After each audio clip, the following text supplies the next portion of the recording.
Bonjour à tous, à nouveau, pour tous ceux qui viennent d'arriver. Écoutez, on a déjà 3 minutes au-delà de 11 heures. Je vois qu'il y a encore des gens qui se connectent, mais on est déjà un petit peu plus d'une vingtaine sur le pont. Donc ce que je vous propose, c'est de commencer cette session. Merci à tous. On est ravis de vous accueillir sur ce webinaire. Alors, webinaire Digital and Technology, qui va notamment, parler de la problématique de la RPA pour Robotic Process Automation. Alors, pour celles et ceux qui ne connaissent pas très bien le terme, notez-le bien parce qu'à partir de maintenant, je pense qu'on utilisera quasiment, exclusivement que, la partie, l'acronyme, ou alors on utilisera les termes, d'automatisation des processus.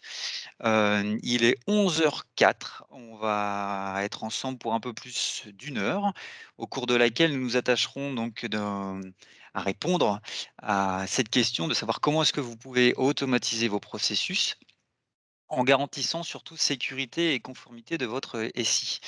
Donc pour faire ceci, on va pouvoir, d'abord s'appuyer sur un ordre du jour, qui sera assez copieux. Dans un premier temps, on rappellera et on reflétera un petit peu on positionnera le contexte de la RPA. Ensuite, on utilisera, des cas concrets autour de la gestion des fournisseurs, et du retail pour, plutôt montrer des cas d'application sur tout ce qui est métier. Et puis le deuxième volet, ce sera plutôt de montrer qu'on a aussi des cas d'usage au sein des DSI même. Et une fois qu'on aura fait le tour de ces 3 sujets, on vous proposera des temps d'échange assez, importants. Donc on va s'appuyer d'abord sur cet ordre du jour, mais aussi sur la présence de 3 experts. Donc Mathias Chaumont, CEO de TED, qui est un pure player de la RPA et de la data visualisation. Hem, Mathias, si tu veux compléter un peu ton profil, je t'y invite. Mathias? Pardon, vous m'entendiez pas. C'est Donc mieux. effectivement, oui, oui, bonjour à tous et non, non, Alexandre, tu as bien résumé. Donc effectivement, TED, un cabinet de conseil dans lequel on se dédie uniquement aux activités d'automatisation de process, donc la RPA, mais aussi sur la partie data visualisation, donc comment interpréter les données. Voilà. Merci Mathias. Donc, Mathias nous présentera notamment un certain nombre de use cases, plutôt orientés métier d'ailleurs. Ensuite, nous avons également, présent donc, Rafik, Zribi d'Almonde. Rafik, je te laisse aussi compléter, rapidement cette présentation. Oui, du coup, merci Alexandre. Du coup, de mon côté, je suis l'expert allemand en RPA. Du coup, j'ai eu l'occasion d'utiliser des technologies telles que UiPath, Power Automate et d'ailleurs, par ailleurs, Power BI également en termes de business intelligence, qui sont d'autres des technologies qui permettent d'automatiser, mais qui ne sont pas forcément RPA. Voilà.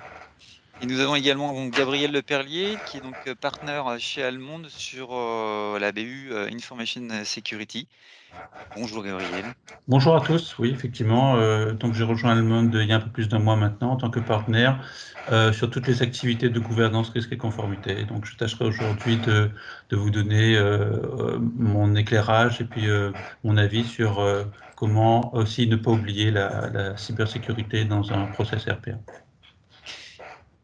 Merci Gabriel. Donc, voilà, donc tout au long de ce webinaire, on va vous proposer, d'abord vous pourrez poser vos questions. Je reviendrai un petit peu sur le sujet, juste après et puis également on va vous proposer des sessions d'interaction. Donc pour ça on va utiliser, un outil différent. Donc ce que je vous propose, c'est de tout de suite, embrayer, le pas. Vous allez voir qu'on va vous proposer cette interaction avec 2 environnements. Là, maintenant, nous sommes sur Teams. Teams, ça va être notre amphithéâtre, virtuel, c'est-à-dire, que c'est à partir de là qu'on va garder, en tout cas, un contact, au moins audio, et visuel pour tous ceux qui ne souhaiteront pas ou ne pourront pas, switcher sur le second, environnement. Ce second environnement, c'est Klaxoon, ça sera notre, paperboard magique, là aussi virtuel, sur lequel on va pouvoir avoir nos travaux communs et on va pouvoir, répondre à vos différentes questions, vous solliciter aussi sur des sondages et cetera, de manière à ce qu'on ait, un maximum d'interactions sur le webinaire. Voilà, donc à partir de ce moment-là, vous voyez donc la fenêtre de, l'environnement Klaxoon qui s'ouvre et c'est donc ici que vous allez à partir de cet environnement qu'on va pouvoir suivre à la fois les slides qu'on va vous présenter, mais également les différentes activités qu'on va vous proposer. Là, ce que je vous propose, c'est qu'on fasse d'abord un 1er petit tour. On va essayer de se poser des questions, notamment sur vos attentes, sur votre maîtrise de la RPA et sur votre connaissance de TED et d'Allemande, ce qui nous permettra d'embrayer justement sur, toute la partie présentation et vous expliquer un peu qui on est et pourquoi finalement, avec TED, on a décidé de vous proposer ce contenu-là. Alors, ce qu'on peut voir ici, vous allez voir donc sur vos principales attentes, on va faire un petit tour rapidement, notamment pour Mathias, Rafik et Gabriel, puisque ça va nous permettre de voir un petit peu quelles sont vos attentes. Donc sur vos attentes, ce dont on se rend compte, c'est que vous êtes tous plutôt désireux pardon, de, développer vos connaissances en matière d'automatisation. Il y a juste un cas sur la démarche d'amélioration des processus, et donc vous êtes plutôt, voilà, on va dire en attente d'informations complémentaires sur la partie automatisation. Alors, ça tombe bien, ça va être le choix et on va s'y atteler, tout au long de ce webinaire-là. L'autre partie sur votre expérience, donc on voit que c'est un petit peu plus pour le coup, partagé, pour beaucoup, pour près de 50, vous en avez entendu parler, mais le concept, reste encore flou. Donc on va essayer de prendre le temps justement sur ce que veut dire véritablement la RPA. On verra que finalement c'est pas un terme, ou en tout cas des logiques qui sont si neuves que ça et qu'il faut un peu démystifier le terme. Et pour certains, vous avez des expériences concrètes, et vous en connaissez les bases. Donc on va vraiment essayer d'avoir un discours, le plus, vulgarisé possible et pour vous montrer les possibilités qui sont associées à ces technologies-là. Donc Mathias, si tu veux prendre la parole, pour présenter à la fois, TED et également, votre offre associée. Très bien, ben, merci beaucoup Alexandre. Donc voilà, en quelques mots, aujourd'hui, on va vous présenter effectivement comment fonctionne la RPA et des cas d'usage, mais également côté allemand de la partie sécurité que l'on peut associer à cette nouvelle technologie. Donc nous, en fait, on est une société de conseil, on est pure player, ce qui veut dire que 100% de nos projets concernent de la RPA, de l'automatisation de processus. Et de plus en plus, sur les activités d'automatisation de process, on parle aussi beaucoup de gouvernance de données, sécurité des données, mise en place de modèles de données également. Et donc, c'est aussi pour ça que naturellement, on a pas mal accompagné les clients sur la partie visualisation des données, puisque on va pouvoir interpréter finalement les datas en mettant en place des dashboards, en faisant du reporting, suite à une automatisation ou bien même en amont d'une automatisation. Donc voilà, donc on a vraiment cette expérience avec une casquette qui est très automatisation avec la partie RPA et avec certains clients, on travaille également sur cette partie DataVis. Ensuite, le mot qu'on essaie aussi de partager, c'est l'agilité, alors au sens propre du terme, puisqu'on est une petite structure, hein, aujourd'hui, on est 10, bientôt 12. On a encore d'ailleurs quelques postes ouverts, donc on espère être en une quinzaine là, d'ici la fin d'année 2021. Et donc cette petite taille finalement nous sert puisqu'on est capable d'être très agile pour les clients, de s'adapter à leurs besoins. Quand on sait faire, on le dit. Quand on ne sait pas faire, on le dit aussi. Et donc de pouvoir switcher assez simplement sur la RPA, la DataVis, puisque ce sont des applicatifs qui vont se connecter à plusieurs sources de données ou plusieurs applications. Donc il faut être polyvalent aussi, et c'est donc le fameux dernier terme que l'on souligne ici, c'est de pouvoir s'adapter par rapport aux différents environnements techniques que l'on va rencontrer sur les projets de RPA de DataVis, mais aussi des interlocuteurs, donc de savoir parler à un comptable, un acheteur, un RH, une personne côté supply chain. Donc on a la chance d'avoir dans l'équipe des personnes qui ont travaillé spécifiquement dans ces différents métiers, et donc de pouvoir, avant de parler outils, avant de parler RPA et DataVis, de pouvoir simplement comprendre un processus, l'auditer, et ensuite de pouvoir mettre en place les bons outils et les bonnes pratiques à ce sujet. Voilà pour la petite introduction et qui sommes-nous. Du coup, Alexandre, je ne sais pas si tu veux basculer sur la slide suivante. Merci beaucoup. Tu voulais donner un mot peut-être autour de votre offre ou pour le coup c'est bon pour toi? Tu as fait le tour de ce que tu voulais dire rapidement sur TED? Alors, Ah, pardon, en fait, c'est que j'étais sur Klaxoon, du coup, c'est que ça a pas dû switcher de slide, donc désolé. Il y a dû avoir Ouais, il y avait effectivement un un petit temps décalage. de décalage, donc oui, effectivement, si tu veux bien revenir sur la slide d'avant. Voilà, parfait. Donc, en quelques mots, juste rapidement, donc, et de manière très visuelle, comme je disais, RPA et DataVis. Donc, on est partenaire et revendeur et certifié des solutions que vous voyez à l'écran. Donc, côté RPA, UiPath, Automation Anywhere, Blue Prism et WindShuttle. Et côté DataVis, Tableau et Power BI. Et donc, on a une offre côté RPA qui est scindée en deux blocs. RPA On-Site, donc c'est vraiment un format classique de conseil, hein. On vient accompagner les clients en venant simplement auditer les processus, en allant cadrer les projets, en allant faire derrière du développement et pourquoi pas de la formation également. Et puis, on a développé une offre en septembre qui est aussi liée et poussée par le Covid, RPA as a Service, puisque désormais, on a la possibilité pour les clients de pouvoir déléguer complètement la partie infra et donc mise en place une architecture dédiée à la RPA. Donc, nous sommes nous-mêmes clients finalement de RPA chez TED. Donc, on a mis en place des machines virtuelles avec du cloud Azure et on est capable de travailler à distance pour des clients soit en 100% as a service, soit en hybride, puisqu'on est capable de mettre à disposition une VM dédiée pour chaque client avec un environnement qui lui est propre sur de la RPA. Donc voilà pour l'offre de service de manière synthétique.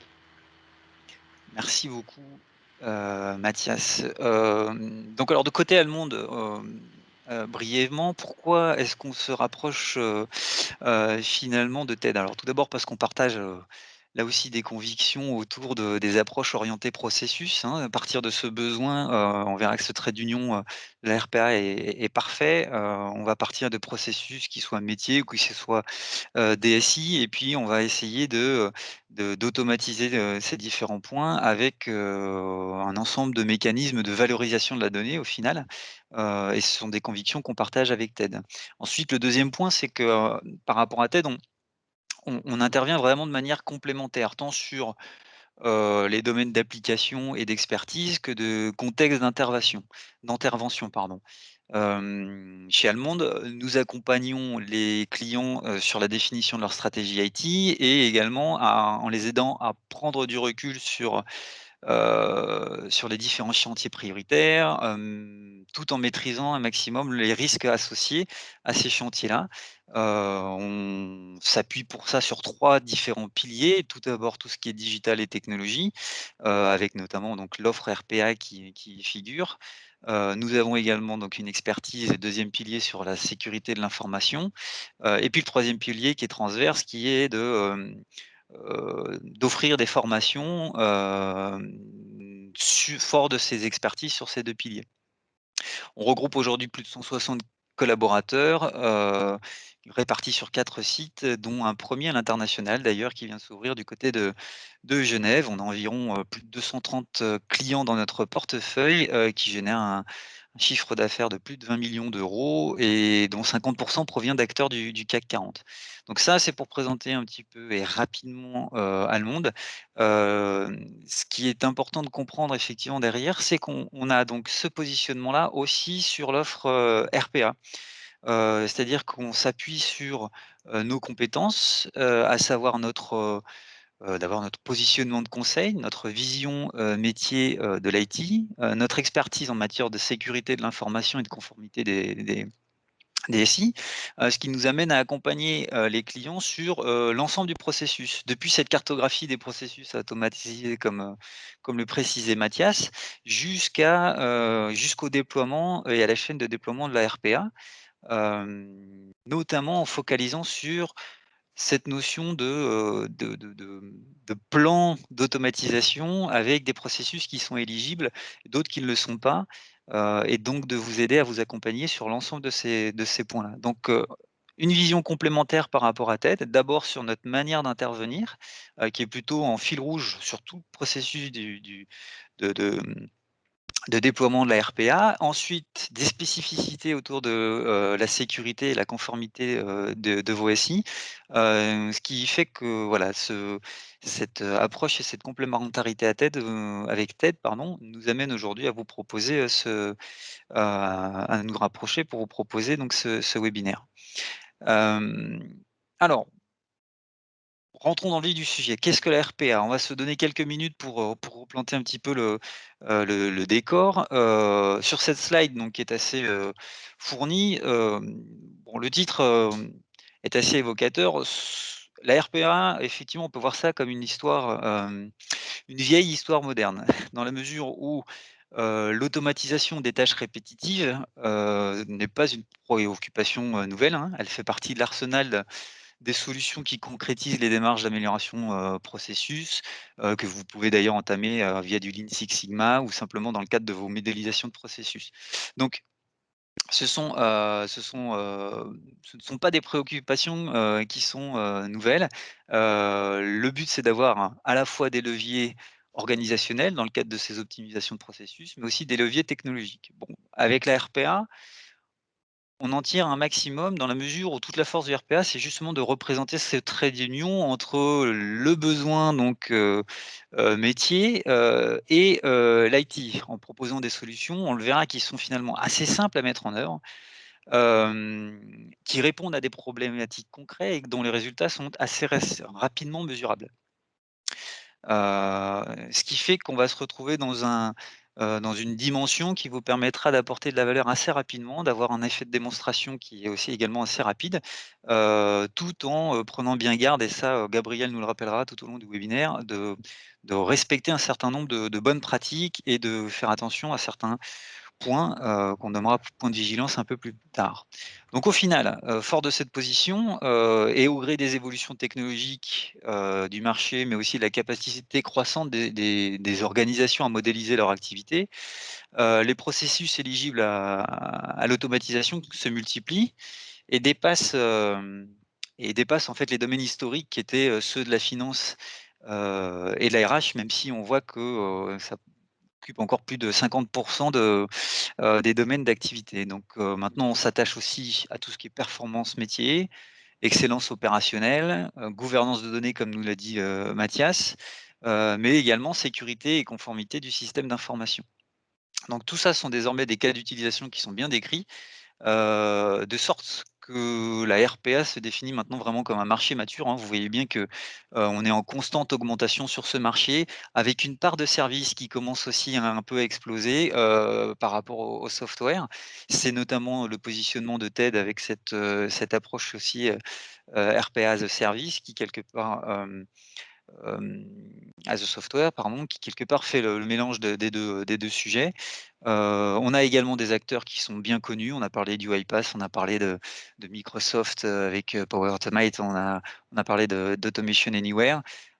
Ces acteurs-là sont bien installés depuis un bon moment et continuent à quelque part à impulser de l'innovation en passant, et c'est plutôt la partie en bas à droite de cette slide-là, avec de plus en plus, on va dire, d'automatisation, d'autonomisation des robots. Et pour en rajouter, tout ce qui est la couche, on va dire, d'intelligence artificielle à ces technologies, de manière à ce qu'on arrive sur de l'automatisation intelligente. Donc voilà, donc le résumé, c'est vraiment qu'on a un marché qui est présent, des technologies qui augmentent, qui avancent et une tendance qui va en croissante sur ces marchés-là.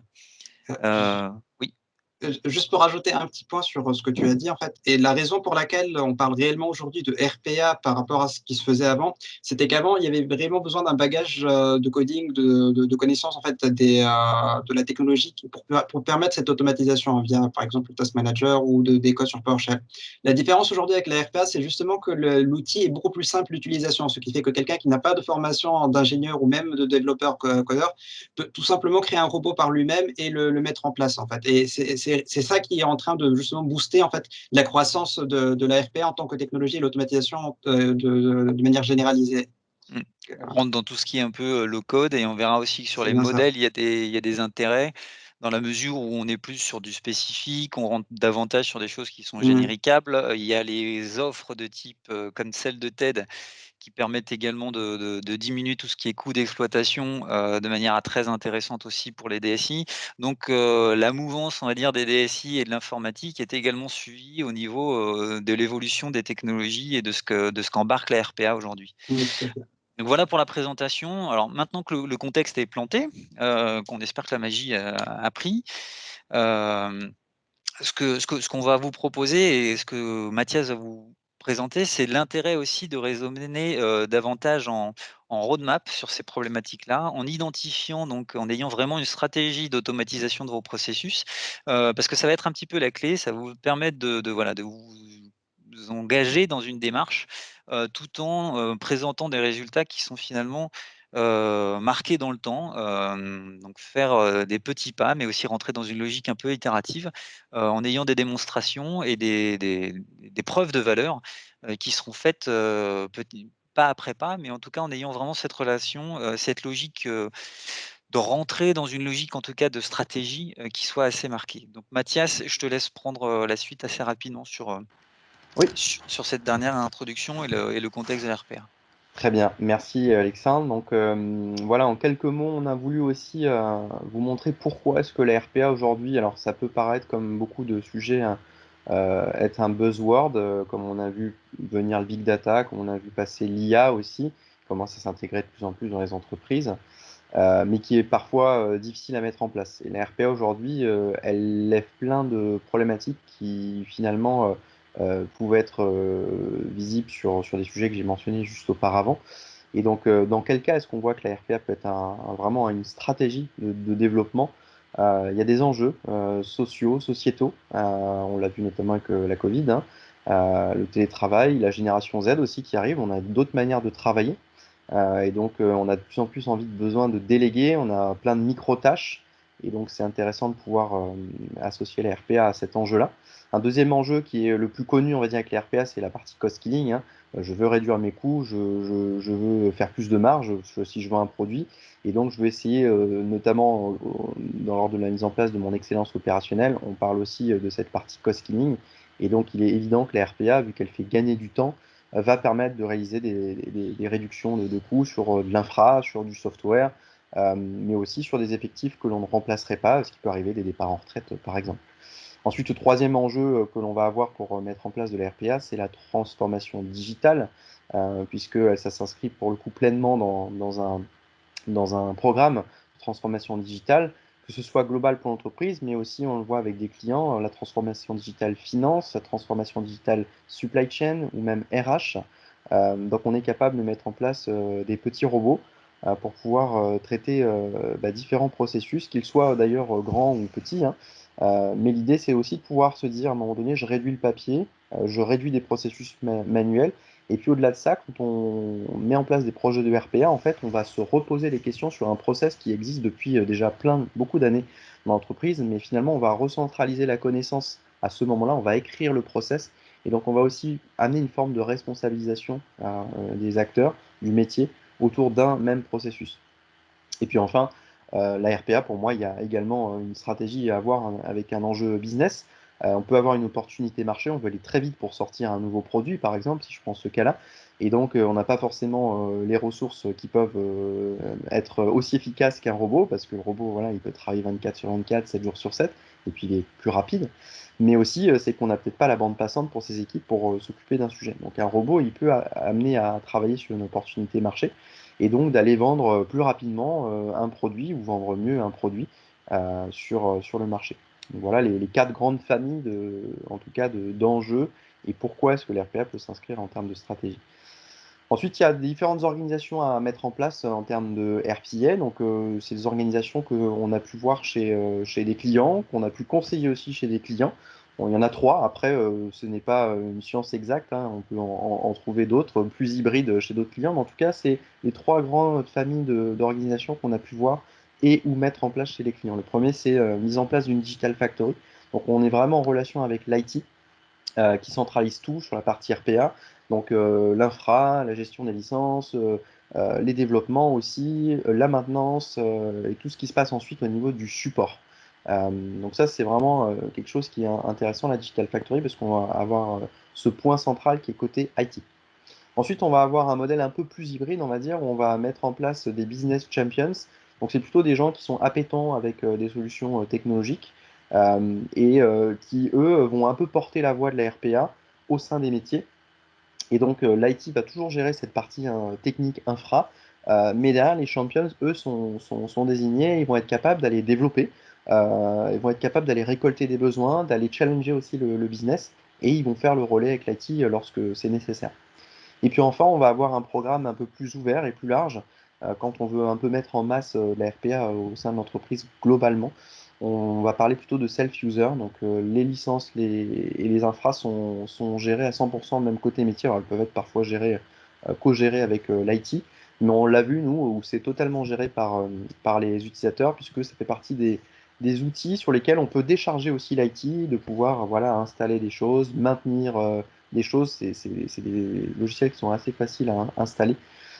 Et donc ensuite, les users sont totalement autonomes pour aller eux-mêmes développer leurs robots, détecter eux-mêmes leurs cas d'usage. L'écueil qu'il peut y avoir ici, c'est que on va peut-être avoir forcément un peu moins de méthodologie, on a moins de centralisation, mais en revanche, ça laisse beaucoup plus de latitude au métier pour avancer plus vite sur ces sujets. Donc voilà trois formes d'organisation. Et enfin, pour résumer, la RPA, pour nous, elle répond à deux enjeux majeurs, internes et externes. Donc c'est les grandes familles d'enjeux. Et côté interne, on en a cité quelques-uns. Le premier, pour moi, ça va être la qualité de données. C'est un vrai sujet aujourd'hui et depuis longtemps sur la data, comment je vais mettre en place une stratégie pour que mes données soient à jour, soient propres et qu'elles soient aussi sécurisées.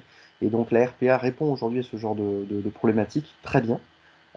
Ensuite, les problématiques internes, c'est je veux devenir data-driven, donc je veux être une compagnie qui, grâce à mes data, va pouvoir gagner des parts de marché, vendre plus, réduire ses coûts. Et donc ça aussi, la RPA va pouvoir aider les entreprises de ce point de vue. Bien sûr, la partie sécurité en interne, puisque avec l'RPA, on va être capable de voir si on a accès à un applicatif ou pas, et donc de fermer les autorisations pour un utilisateur, un applicatif. Donc on va jouer aussi sur cet aspect sécurité. Responsabiliser et donner de l'autonomie, j'en ai parlé un petit peu juste avant, puisque c'est des outils qui sont assez simples à mettre en œuvre, mais aussi à prendre en main, euh, moyennant une petite formation, hein, comme tout outil, mais en tout cas, ça reste abordable pour pas mal de personnes. Et puis ensuite, bien sûr, enjeu interne, la transformation digitale. Côté externe, on va voir en premier, bien évidemment, la partie cybersécurité. La RPA peut être capable justement de verrouiller des accès, comme je disais, mais aussi d'aller faire de l'analyse sur voilà, des adresses IP, du monitoring, sur des accès à des API ou des choses comme ça. Donc, on a vraiment moyen de faire pas mal de controlling avec les RPA et qui prendrait beaucoup, beaucoup de temps à un humain, lui, pour le faire.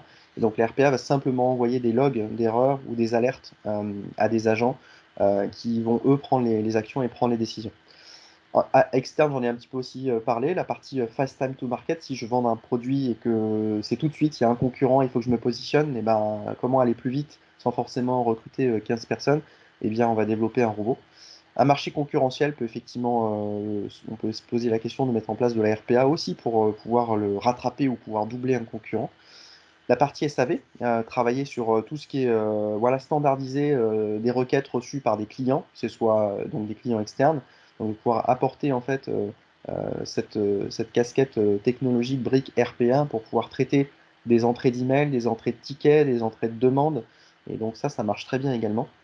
Et puis bon, ça résume un petit peu ce que j'ai dit avant, mais le vendre plus, vendre mieux, qui est pour moi une stratégie business vers l'externe, on peut totalement intégrer l'ARPA dans ce programme d'aller chercher des parts de marché ou du volume d'affaires. Voilà pour les... Merci. Oui, merci beaucoup Mathias pour, cette présentation. Alors on a été un peu long pour planter le décor, donc on va essayer de rattraper un petit peu le temps perdu. Ce que je vous propose, c'est de pas forcément, se focaliser sur sur ce petit point qui était une manière de voir un petit peu ce que vous avez, récupéré en termes de mots-clés sur cette première partie. Par contre, Mathias, ce que je te propose, c'est de tout de suite embrayer sur la partie RPA et gestion des fournisseurs, puisque là, on va Oui, voir effectivement qu'on a un premier cas métier qui est un très intéressant, qui justement va parler qualité de données et in fine permettre, de fiabiliser la gestion des différents fournisseurs.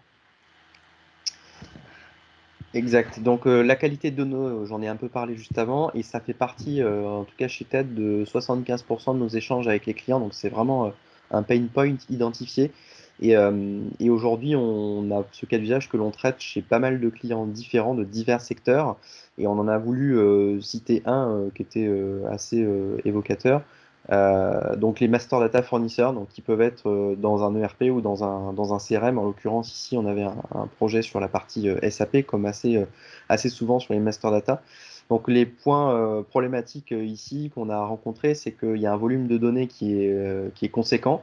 Il y a beaucoup d'erreurs parce qu'on doit faire de la saisie, de la création, de la modification, de l'extension, du blocage du fournisseur. Mais par ailleurs, on doit aussi gérer la maintenabilité de sa base, donc avec gestion des doublons, vérification d'un fournisseur s'il est encore actif ou non, est-ce que les données légales sont correctes, l'adresse, le TVA, le SIRET, le SIREN, etc.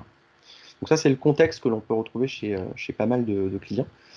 Et donc ensuite, si on passe sur la petite slide suivante, les enjeux sur lesquels on a pu travailler sur ce cas d'usage-là, et encore une fois qu'on a reproduit plusieurs fois.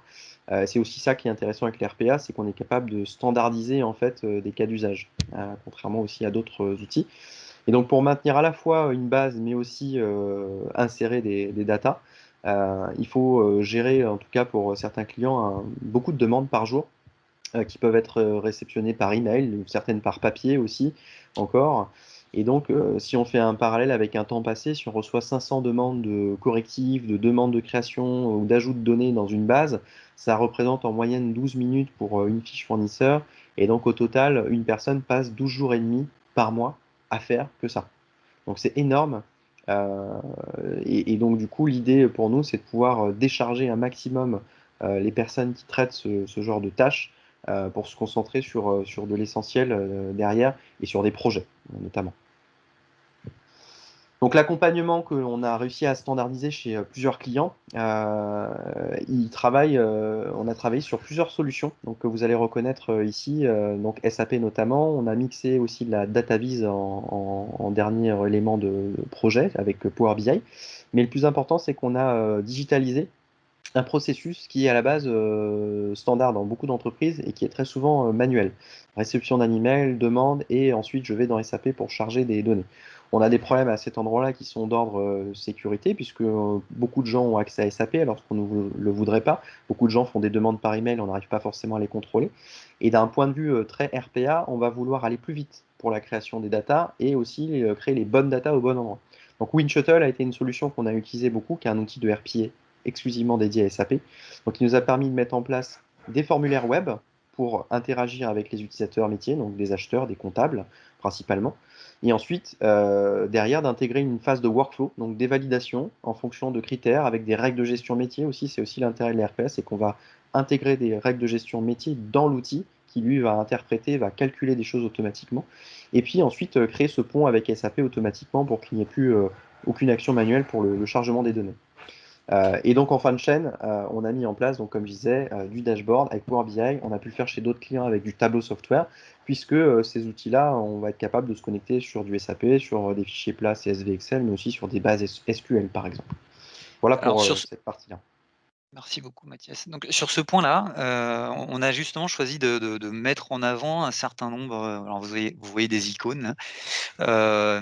Donc on a choisi de mettre en avant un certain nombre de bonnes pratiques et aussi de points d'attention, notamment en termes de conformité et de sécurité du système d'information. Donc Gabriel, est-ce que tu voudrais nous donner quelques bonnes pratiques, et points de vigilance qu'on peut justement, allumer à et illustrer sur ce cas d'usage, présenté par Mathias? Oui, bien entendu. Et je pense que quand on regarde ce schéma, on est tout de suite impressionné par le gain de temps du process. D'accord? On parle d'1 à 4 heures, alors que le process original était de 1 à 3 jours. Et je pense que pour toute personne qui a une appétence à la sécurité, là déjà, on doit se dire attention. Il y a un process qui impliquait plusieurs personnes. On a tout automatisé. On arrive à réduire à 1 ou 2 heures. Donc, est-ce qu'on a bien pris en compte tous les facteurs de la sécurité sur toute la chaîne applicative, comme on peut regarder là dans ce schéma, on doit se dire, est-ce que j'ai impliqué la sécurité des applications mobiles, des applications web, on parle du client SAP, donc est-ce que j'ai bien appliqué la sécurité à tous les éléments de la chaîne? Et également, puisque je pense que Mathias l'a bien décrit, ces robots, il va falloir bien sûr s'attacher à contrôler toute la partie contrôle d'accès et aussi de manière précise à s'attacher au format des données qui sont intégrées dans les différents systèmes. Merci Gabriel. Donc maintenant, effectivement, sur la partie, là, il y a un zoom un petit peu plus sur votre, sur la partie enrichissement et nettoyage, Mathias, sur ce que vous avez réalisé dans le cadre de la gestion des fournisseurs. Exactement, quand on s'est attaché ensuite sur un process à au moins le standardiser dans la partie création de données, maintenance des données fournisseurs, que ça peut être des données clients aussi, on va être capable de mettre en place des campagnes de nettoyage automatisées. Et ce qui est intéressant, c'est que les outils de RPA, certains vont s'imbriquer. En l'occurrence, on a pu travailler avec UiPath plus WinShuttle pour faire deux choses. D'enrichissement des données fournisseurs, donc des données légales, aller chercher des informations sur avis sirène. On est capable aujourd'hui, avec certains clients, d'aller chercher des informations sur le BODAC, sur Manageo, sur société.com, pour vérifier un changement de dirigeant, par exemple, ou valider des informations qui sont disponibles sur le web après une assemblée générale dans une entreprise. Donc on a été capable d'aller capter ces informations-là et de les intégrer ou bien de les envoyer à un data manager. Et puis la partie nettoyage, puisque on a deux effets quand on va maintenir des bases, on en crée, mais on supprime jamais. Donc on a un problème de doublon très souvent, donc ce qui va impacter de l'argent pour une entreprise, puisque si j'ai deux fournisseurs ou deux clients et que j'envoie deux paiements ou deux commandes ou deux factures, et bien en fait, c'est à chaque fois des euros de perdus. Donc de pouvoir faire travailler un robot qui, lui, va faire ce nettoyage, ce dédoublonnage va être intéressant. Et puis, on a travaillé avec un client sur la partie inactivité des fournisseurs, donc de pouvoir faire ce nettoyage, donc d'analyser finalement des flux opérationnels, des PNS, des factures, des commandes, des contrats. Et une fois qu'on a établi ces règles de gestion ensemble, on les donne au robot et le robot va être capable, lui, de manière récurrente, alors soit lancé par un opérateur, soit lancé automatiquement et tous les mois ou toutes les semaines ou même tous les jours, il peut aller faire cette analyse directement avec les datas. Donc voilà, ici sur ce processus-là, on a donc analysé, on a extrait des données d'SAP, on a analysé par le robot, on a ensuite envoyé les données dans WinShuttle, qui est l'outil qui est vraiment le plus parfait, le plus cohérent pour réinjecter des données dans SAP. Donc voilà pour le schéma. OK, donc là, ce qu'on voit aussi, c'est que, bah, comme tout système qui est ouvert, on sera plus efficace. Par contre, on s'expose un petit peu plus. Donc, c'est ce que tu soulignais, Gabriel, avec justement des points d'attention à vérifier. C'est-à-dire gagner du temps, c'est bien, mais l'important aussi, c'est de le faire de manière maîtrisée. Donc là, on a aussi une belle, illustration plus, non pas sur le process, mais plutôt sur les points, on va dire de contact, et de transition, sur le système. Donc Exactement. En fait, on peut voir là sur le schéma à gauche qu'on va utiliser des API. Et donc, le premier réflexe, ce serait de se dire, est-ce qu'on a bien assuré la sécurité de ces API, notamment dans la phase de développement et de la gestion des vulnérabilités de ces API. Ensuite, vous voyez que Mathias parlait d'enrichissement et de nettoyage. Ça veut dire que notre robot aura des accès aux bases SAP et on va devoir être, on va dire, vigilant sur la gestion des accès, ce qu'on appelle l'Identity and Access Management. Et quelque chose qu'on oublie assez souvent parce qu'on va, dans ce genre de phase, on pense vraiment qu'aux applications, mais la sécurité la sécurité de ce processus d'enrichissement et de nettoyage, il ne faut pas oublier qu'on va se baser sur un socle applicatif avec des serveurs, des OS, et qu'il ne faudra pas oublier toute cette partie hardening, en fait, durcissement du socle applicatif. OK, alors Mathias, du coup, si on se projette en termes de ROI, qu'est-ce que vos clients sur ce sujet, dans ce cas d'utilisation, ont pu remarquer comme bénéfice? Oui, alors c'est une moyenne qu'on a pu confronter chez plusieurs clients, comme je disais, donc le chiffre est assez cohérent, on va dire. Et donc il y a plusieurs choses que l'on peut retenir, c'est qu'à la fois on va déléguer, on va enlever des heures de travail à un humain, donc c'est bête, donc il y a à la fois je vais faire autre chose, mais il y a aussi le côté charge mentale. Je ne pense plus à une activité, à une tâche que je devais faire auparavant tous les mois ou tous les 6 mois, et en fait j'ai pas le temps et je décale. Ça, c'est la première chose. Donc, sur un process qu'on a vu juste avant, qui représentait, je rappelle, en volume 500 demandes à traiter par mois, on gagne 700 heures chaque année. Ensuite, les coûts économisés, enfin les euros économisés, c'est fonction d'un estimatif d'un coût horaire d'un salarié qui travaille sur le sujet. Mais en l'occurrence, en ayant fait une moyenne avec les différents clients avec lesquels on a travaillé, on a pu estimer 58 000 euros d'économiser chaque année. Donc pour moi, cette façon-là de penser, elle est intéressante simplement si on le regarde de l'investissement qui est mis en place avec les RPA.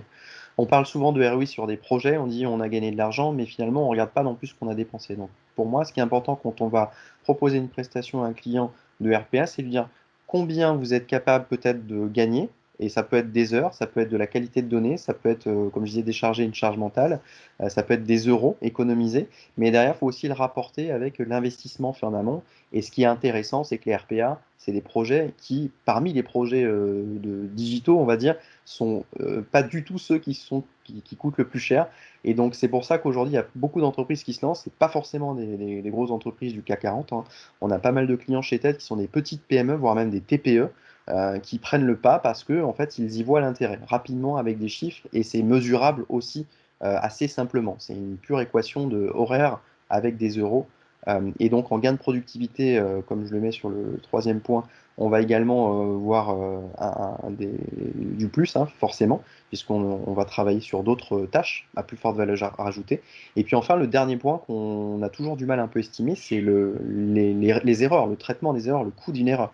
Comme je disais, si une facture s'envoie à deux endroits différents, ben, on a envoyé deux fois la même lettre. Donc ça a coûté 1,20 €.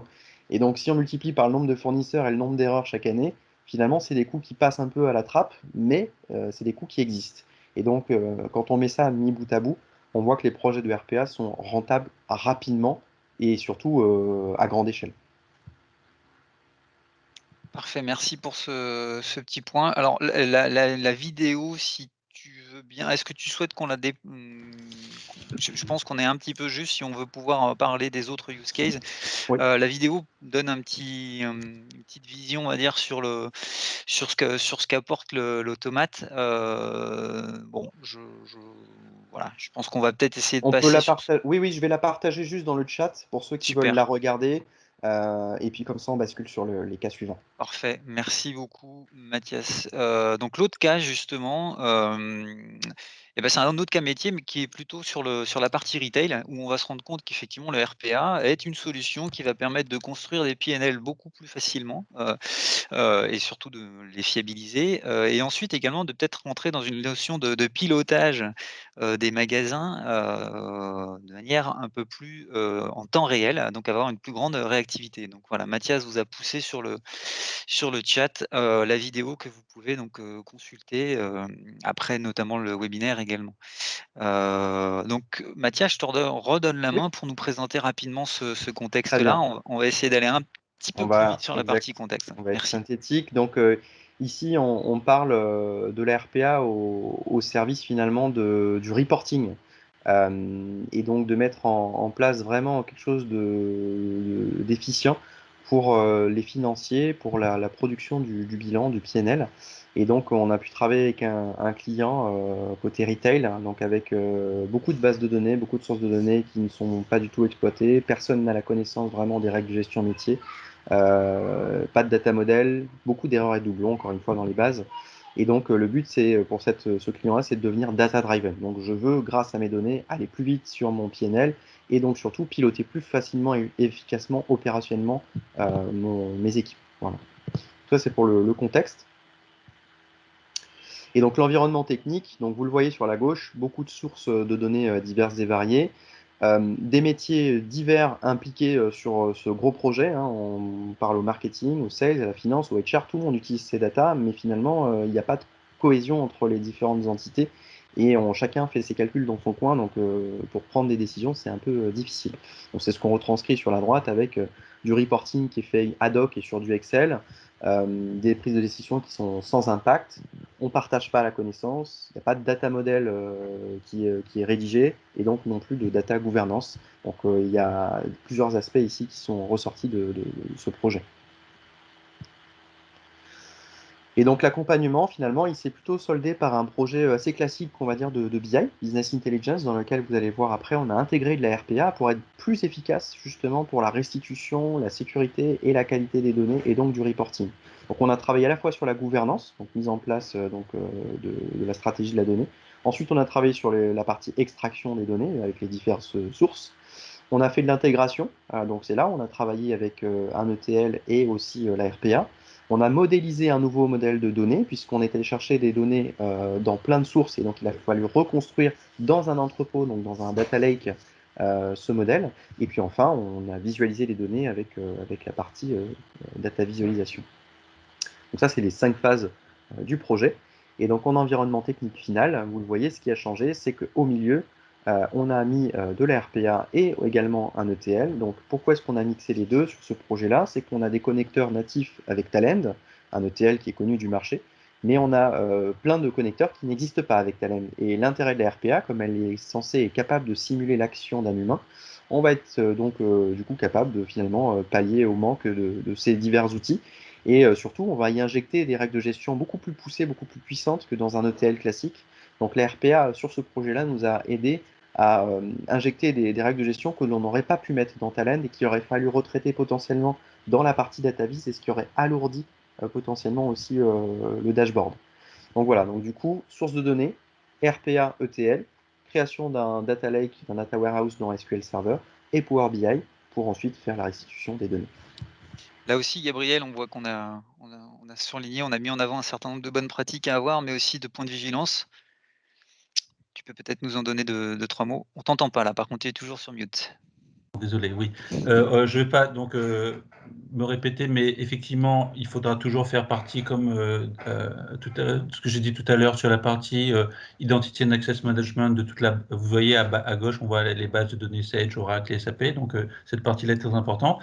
Sachant qu'en plus, il faut garder en tête aussi que le format de fichier utilisé pendant ces échanges est important et qu'il faut s'attacher justement à vérifier que le format de fichier qu'on utilise n'est pas vulnérable. Et typiquement, par exemple, si on utilise des fichiers XML, alors on doit faire attention à ce qu'on ne soit pas vulnérable à des attaques spécifiques sur ce type de fichier.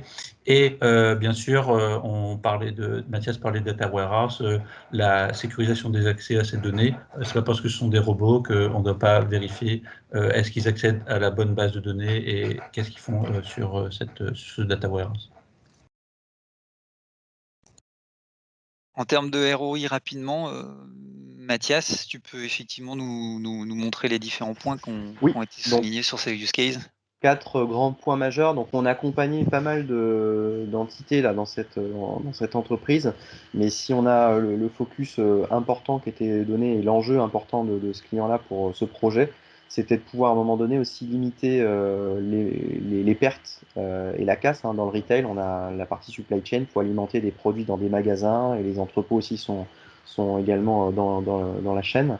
Et donc, grâce à ce projet, on a été capable de faire redescendre des données magasins au grain ticket, donc pour pouvoir voir finalement qu'est-ce qui est consommé dans les magasins. Donc, ça a un effet de suivi de chiffre d'affaires, ça a un effet pour suivre l'aspect logistique, inventaire aussi des magasins, mais également, quand on va se pencher sur le bilan, on a les données qui sont en real time grâce à ce projet-là, et la RPA a grandement aidé, notamment à construire donc, le PNL, à piloter au quotidien les marges et les pertes, à aider aussi également à la négociation avec les fournisseurs, puisque du coup on est capable de suivre en live les produits qui se vendent le mieux, qui vendent le moins, donc on peut faire de la renégociation avec les fournisseurs, et puis améliorer bien sûr la gestion des stocks, puisqu'on a le suivi en live par magasin des produits qui sont écoulés, donc on va être aussi beaucoup plus efficace sur la partie stock management. Donc un bel éventail, hein, sur les différents cas d'usage qui sont, et les apports sur le côté métier. Ici, il y a une petite synthèse, Gabriel, de justement des différentes, bonnes pratiques. Tu en as déjà bien parlé. Cela dit, je te laisse compléter ou peut-être reprendre les différents points. Ça nous permettra de faire en plus une jolie transition vers le use case qui est, orienté, système d'information et plutôt donc, comment la RPA s'applique au domaine de la DSI. Gabriel, Toujours en tu es mute. mute. Gabriel, Toujours tu en es mute. mute, Gabriel. Ouais, je disais que justement on était pris par le temps, donc voilà. Ok, très bien. Donc je vais être synthétique. En fait, l'idée c'est que bon, vous pouvez voir les slides. L'idée, je pense que il faut en substance retenir que vu que Mathias et les équipes de TED vont par exemple installer des robots qui vont vous faire gagner beaucoup de temps, vous pourriez même en arriver à les oublier. C'est-à-dire que le process fonctionne, il est rapide et vous pourrez même presque oublier qu'il y a des robots derrière ça et qui fonctionnent.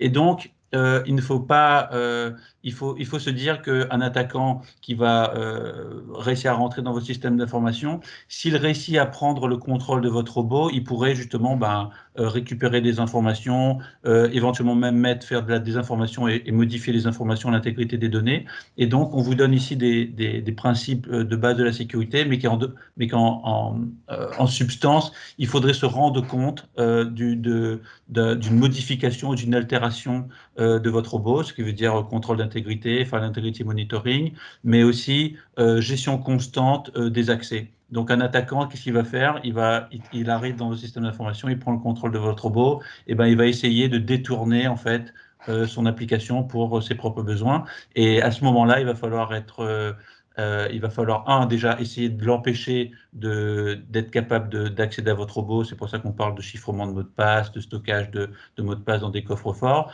et d'alerte File Integrity Monitoring. Mais il va falloir aussi, du coup, voilà, être capable de détecter une attaque en cours dans votre système d'information. Donc en fait, le simple mot, c'est automatiser, oui, mais attention, restez vigilant quand même parce que ça pourrait se transformer avec un double tranchant. Donc garder cette activité, elle est automatisée, mais il faut continuer à la surveiller, peut-être même justement parce que cette efficacité peut se retourner Voilà. contre nous. Donc garder ce point de vigilance-là. Un peu comme les machines virtuelles souvent on oublie des fois les machines virtuelles parce qu'avant on était habitué à des serveurs physiques. C'est pareil, un robot c'est pas une personne, mais il faut pas l'oublier parce que il fait son travail dans l'ombre. Alors la transition est toute trouvée, merci Gabriel encore, hein, pour ces points d'attention et ce rappel à l'ordre. La RPA donc peut justement faire, rentrer au service du RSSI, donc c'est ce que nous propose, Rafik ici de nous montrer, à travers un cas d'usage là aussi assez concret, comment est-ce qu'on peut, appliquer la RPA à la DSI. Donc Rafik, je te rends la main sur ce point. Donc, comme nous l'avons vu, la RPA peut être très avantageuse pour la DSI en réalité. Ainsi, nous avons identifié dans les cas d'usage que nous avons eu à faire face à la gestion de données, le reporting ou le support informatique dans lequel la RPA peut intervenir, que ce soit par exemple pour récupérer des données automatiquement ou pour générer des rapports automatiquement qui sont pas par la suite lus par des RSSI, des responsables de sécurité d'information, ou par d'autres personnes concernées pour ainsi augmenter leur marge de manœuvre à ce niveau. En termes de testing et de sécurité, elle augmente nettement la capacité de testing et de sécurisation des systèmes quand elle est appliquée dans cette direction-là. Et ainsi, comme nous allons le voir dans notre cas d'usage, il est très facile de générer des indicateurs de performance et de sécurité en fait, avec la RPA. Du coup, c'est ce que nous avons fait chez notre client ici. Au tout départ, nous avons diagnostiqué le besoin du client. Nous avons essayé de voir si les processus sont éligibles à la RPA. Ce n'est pas tous les processus qui sont éligibles à la RPA. Ainsi, il faut que ce soit des processus qui sont matures et qui ont un certain ordre, dont les données sont structurées en fait. Il y a des risques et des choses à ne pas faire, notamment en termes de sécurité, comme l'a dit Gabriel. Et il faut regarder en fait justement qu'est-ce qui est le plus avantageux, qu'est-ce qui est le plus propice justement à automatiser par cette technologie, bien qu'elle devienne de plus en plus flexible, évidemment, aujourd'hui.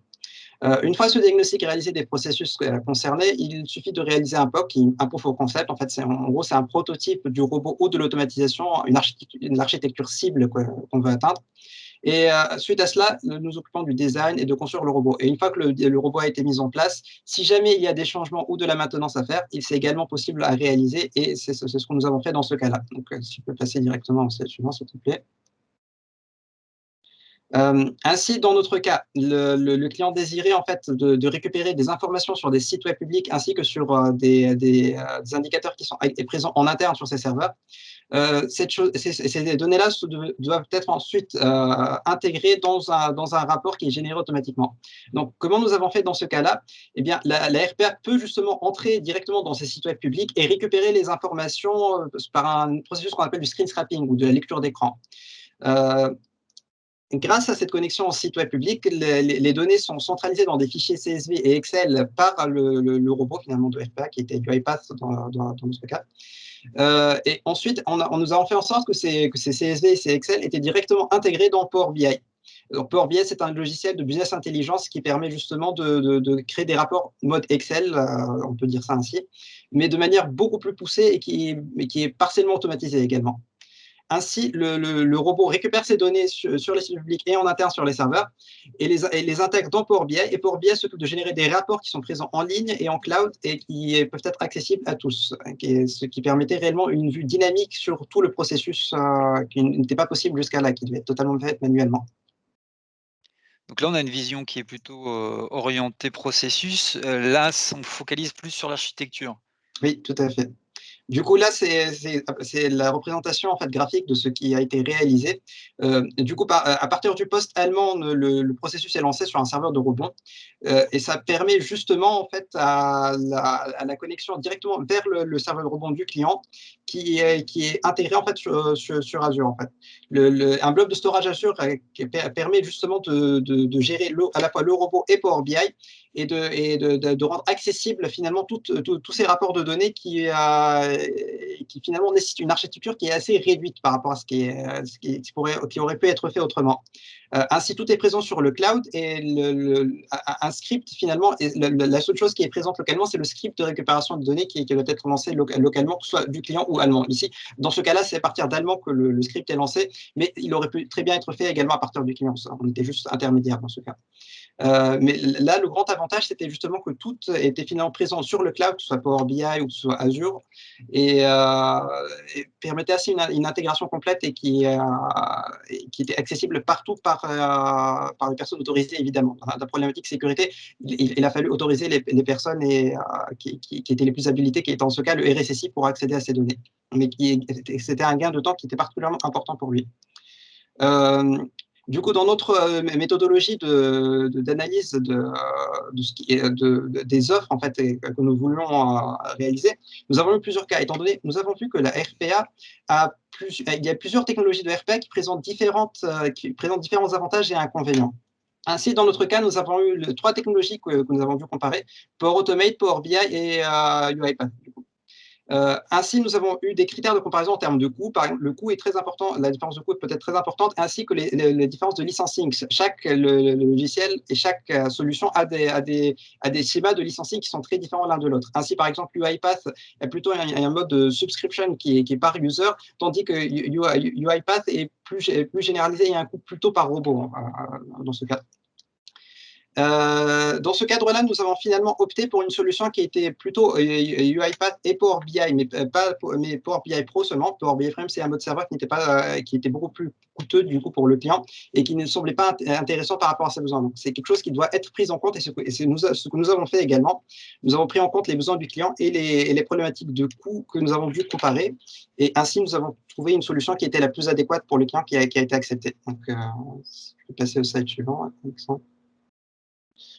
Cela a permis justement la réalisation de dashboards et pour ce processus de récupération de données et de génération du rapport finalement des indicateurs SSI, nous avons un gain de temps de l'ordre de 99%, sachant que habituellement le rapport que nous avons eu à traiter prenait 2 jours hommes par mois à générer.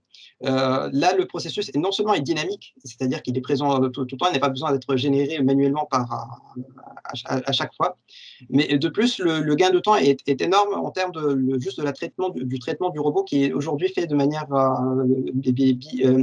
qui est réalisé aujourd'hui tous les 2 jours. Et sans qu'il y ait besoin de travail humain, si ce n'est le lancement du script qui peut être également automatisé par la suite, qui est fait de manière automatisée. Cette problématique aussi de sécurité revient, étant donné que les bots que nous avons en place du côté UiPath sont sécurisés. Il y a des accès qui sont sécurisés par du cryptage du coup, de compte. Et du côté aussi de Power BI, l'accès est seulement autorisé aux personnes concernées, qui doivent être autorisées au préalable. nous pouvons voir ici également dans ce cas qui est très intéressant, c'est qu'il y a aussi non seulement le gain est pour l'entreprise, mais également il y a un gain notoire pour l'employé en termes de valeur ajoutée dans son travail. C'est-à-dire il n'y a pas besoin finalement de faire des tâches qui sont plutôt répétitives et il peut directement se concentrer sur l'analyse qui a une valeur ajoutée beaucoup plus importante en fait. Et c'est un gain de qualité de travail et non seulement c'est un gain de temps, de qualité de travail et un gain de coût finalement. Donc il y a vraiment cet univers finalement de la RPA qui permet réellement de couvrir toutes les étapes finalement du processus, des processus qui sont éligibles à la RPA et qui permettent un gain très important pour tous les collaborateurs d'une entreprise finalement. C'est réellement la vision du futur qui permettra justement d'avancer finalement dans des nouvelles problématiques et dans dans un environnement finalement d'automatisation du futur. Ok, merci beaucoup. Ah non, tu voulais ajouter quelque chose peut-être, Rafik, pardon. Non, je pense qu'on peut passer peut-être sur les questions. Il nous reste 15 Alors, minutes. oui, il nous reste finalement assez peu de temps puisqu'on était parti sur, 1h15 de session. Ce que je vous propose, c'est qu'on puisse directement répondre aux questions qui ont été posées sur le fil. Alors, j'en vois au moins, en tout cas, une, donc passons sur ce temps de questions-réponses. J'en vois, surtout, une qui a été posée, par monsieur, ou madame Daubry, qui est de savoir: «Est-ce que la RPA est écologique?» Alors je vous avouerai que la question, moi, m'interpelle un petit peu, donc Mathias, Oui. Rafik, est-ce que ça vous inspire? Est-ce que la question, posée vous inspire? Eh bien, Oui, vas-y je Rafik si tu veux, ouais. Eh bien, tout simplement, la RPA est en réalité un logiciel. En fait, elle n'est pas moins ou plus écologique que de lancer Excel ou PowerPoint, par exemple, sur un ordinateur.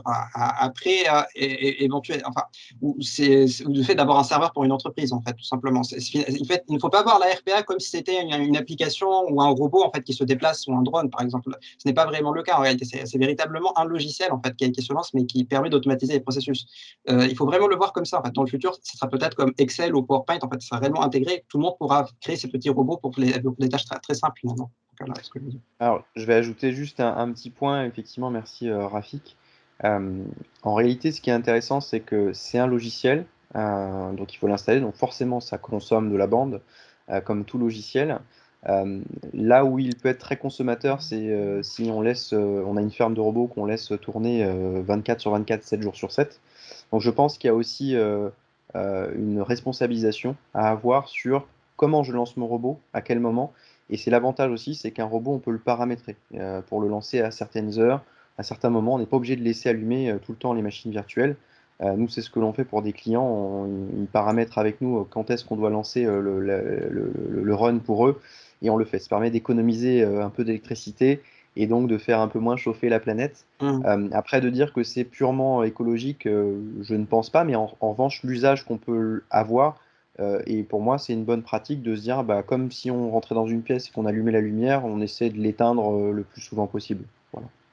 Eh ben, alors, ce que je vous propose, merci messieurs pour la réponse à cette question. Il nous reste qu'1 minute, donc je pense on va devoir malheureusement avancer sur cette partie, questions-réponses et sur ce qu'on avait prévu en termes d'interaction. Ce que je vous propose, c'est de conclure sur ces mots-là. Donc ce qu'on vient de voir, c'est qu'effectivement, il y a deux mots-clés que vous avez avancés.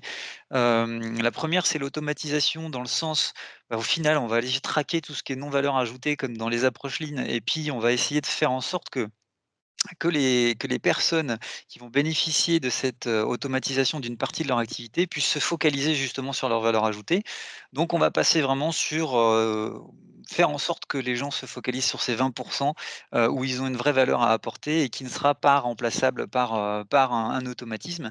Et le deuxième point, c'est ce côté éthique finalement autour de la RPA. Donc on en parle un peu avec le 1er sujet et le deuxième, c'est d'avoir cette approche, responsable. Donc, on se rend bien compte que suite à ton explication Mathias, qu'il y a, certainement cette approche responsable à avoir, sur l'utilisation du robot. Donc, c'est un outil, il faut voir ça comme un outil à utiliser de manière intelligente sur les choses qu'on n'a pas envie de faire, pour être très clair, ou qu'on veut fiabiliser et qui prendraient beaucoup trop de temps à une personne à réaliser. Là où finalement elle peut certainement se focaliser sur des choses, beaucoup à plus grande valeur ajoutée.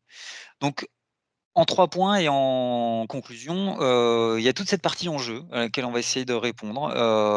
L'expérience utilisateur qui est importante, voilà, encore une fois, rester sur cette valeur. Comment est-ce qu'on arrive à faire cette transition entre ce qui va être automatisé et puis derrière celui qui va utiliser les résultats de l'automatisation? Ne surtout pas oublier la, maîtrise de la sécurité associée. On voit bien qu'encore une fois, on s'ouvre, et on automatise, mais il ne faut pas pour le fait vraiment oublier cette partie d'automatisation, parce qu'elle sort du regard, elle sort peut-être un petit peu du scope, mais il faut, s'assurer, 1 de la bonne implémentation et 2 de la maîtrise dans le temps, de la sécurité associée, et le but évidemment, c'est d'aller chercher ces gains de productivité dont on vient de parler et financiers. Donc tous les bénéfices, on en a déjà parlé, donc je ne reviendrai pas forcément sur ces différents points.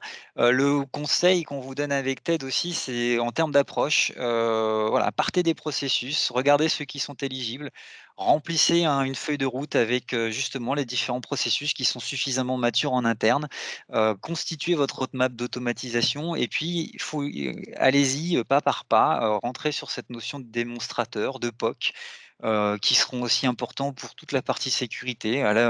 Voilà, quand vous réalisez votre POC, mettez-vous aussi dans des conditions d'industrialisation en testant déjà, les limites ou les contraintes qui seront associées à une bonne sécurité associée au déploiement de l'RPA.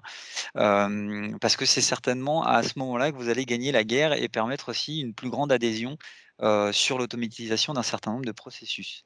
Merci beaucoup à tous. Encore une fois, je vous souhaite une bonne fin de journée. Voilà, si vous voulez nous contacter, n'hésitez pas, les contacts sont ici, contact@allemande.consulting si vous voulez en savoir plus, et également contact@ted-compagnie.com si vous voulez également nous contacter. Nous ferons un plaisir de vous accompagner sur vos projets ou simplement d'essayer de poursuivre ces échanges-là, en présence de TED évidemment. Voilà, donc écoutez, merci encore et à très bientôt pour, certainement une autre thématique.